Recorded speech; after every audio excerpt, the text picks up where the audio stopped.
Paper leak को लेकर के हम यही कहेंगे कि भारतीय जनता पार्टी की सरकार डबल इंजन की सरकार जो है पूरे देश में जो है ना फ्लॉप हो गया है। उत्तर प्रदेश में 70 बार पेपर लीक हुआ है, बिहार में जो है ना 13 जो है ना पुल गिर गए हैं और केंद्र की सरकार गिरने वाली है बहुत जल्दी, क्योंकि जिस हिसाब से जो पेपर जो है ना गिर रहा है वैसे मोदी की सरकार भी गिर जाएगी।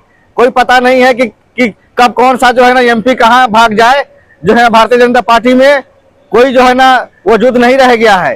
प्रधानमंत्री कहते थे कि हम चौकीदार हैं, हमारे जो है ना नेतृत्व में चोर नहीं बचेगा, लेकिन विजय माल्या, नीरव मोदी, मेहुल चोकसी सब अरबों रुपए लेके भाग गए। और पेपर लीक में जो इतना बड़ा घोटाला हुआ है इसमें केंद्र सरकार जिम्मेवार है।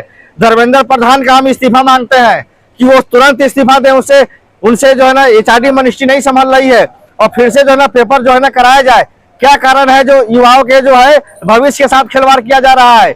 गरीब के बच्चे जो होते हैं वो माँ बाप जो अपने गहने जेवर बेच करके, जमीन गिरवी रख करके बच्चों को जो है एजुकेशन दिलाते हैं, लेकिन उसके बावजूद भी पेपर लीक हो जाता है तो उनका दिल क्या करता होगा। बहुत सारे बच्चे आत्महत्या कर लेते हैं, जान दे देते हैं, क्योंकि उनके पास कोई रास्ता नहीं बचता है। तो बहुत सरकार को गौर करना पड़ेगा और इसमें जो आरोपी है उनको सजा देना होगा। और सबसे पहली मांग है कि धर्मेंद्र प्रधान को इस्तीफा देना होगा। जांच तो कर रही है इसका, कुछ नहीं हो जाएगा। जांच के नाम पर जो है ना लीपापोती के अलावा और कुछ नहीं है, सिर्फ खानापूर्ति हो रहा है। मोदी जी से पूछना चाहते हैं, ललित मोदी भाग गया, विजय माल्या भाग गया, नीरव मोदी भाग गया, मेहुल चोकसी भाग गया, अब तक जांचें हो रहा है। तो सबके जिम्मेदार मोदी जी थोड़ी है। प्रधानमंत्री आप हैं तो किससे पूछेंगे? कुर्सी पे भाई, कुर्सी पे जनता ने आपको बैठाया है ना। प्रधानमंत्री आप हैं, जिम्मेवारी आपकी है देश के युवाओं के जो भविष्य का की जो विपक्ष करेगा। उन्होंने सीबीआई जांच दिखा दी है और धरपकड़ जारी है, जांच चालू है। सीबीआई विपक्ष के नेताओं के लिए है, मौजूदा मुख्यमंत्री को गिरफ्तार करने के लिए है। देश के युवाओं को न्याय देने के लिए सीबीआई नहीं है। विपक्ष के नेताओं को झूठे केस में फंसा कर जेल में डालने के लिए सीबीआई और ईडी है। बच्चों के भविष्य के साथ केंद्र की सरकार जो खिलवाड़ कर रही है, ये सरकार विफल हो चुकी है। नकारा सरकार है, निकम्मा सरकार है।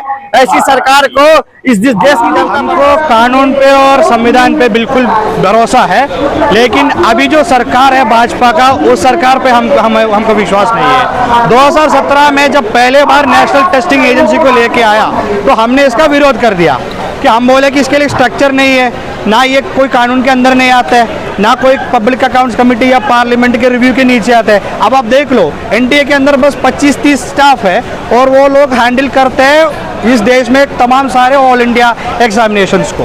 तो हमारा ये मांग है कि धर्मेंद्र प्रधान आप तुरंत इस्तीफा करो, एनटीए को पूरे तरफ रद्द करो और सिर्फ सीबीआई जांच नहीं, हमको जुडिशियल इंक्वायरी चाहिए। क्योंकि अभी धर्मेंद्र प्रधान ने बोला कि सिर्फ 2-3 राज्यों में ही घोटाला हुआ है, लेकिन अगर आप देख लो, अगर 2-3 राज्य में हुआ है इसका मतलब ये है कि पूरा देश में एक नेटवर्क है इस माफिया का, कोचिंग सेंटरों का माफिया का, पेपर लीक माफिया का। तो हमको इस चीज़ के ऊपर पूरा इन्वेस्टिगेशन चाहिए और वो भी कोर्ट के तरफ, क्योंकि इस सरकार में हमको भरोसा नहीं है। इस सरकार को भी इस घोटाला में पूरा इन्वॉल्वमेंट है और इन लोगों के बहुत सारे लोग इस घोटाला में शामिल भी है। इस्तीफा मांगने से जांच हो रही है। जांच जैसे मैंने बताया अभी सीबीआई का जांच हो रहा है, लेकिन अब सुप्रीम कोर्ट में सरकार क्या बताया है कि 2-3 राज्य में ही घोटाला हुआ है। ये सही है? अगर 2-3 राज्य में घोटाला हुआ इसका मतलब ये है कि पूरा देश में इस घोटाले जो लोग किया है, इस माफिया जो किया है, उनका नेटवर्क है। तो इस पूरे नेटवर्क के बारे में कोई इन्वेस्टिगेशन नहीं चल रहा, क्योंकि सरकार करने नहीं चाहते। धर्मेंद्र प्रधान बहुत सारे लोगों को बचाना चाहते हैं अपना पार्टी का, जो लोग इस काम में इन्वॉल्व है।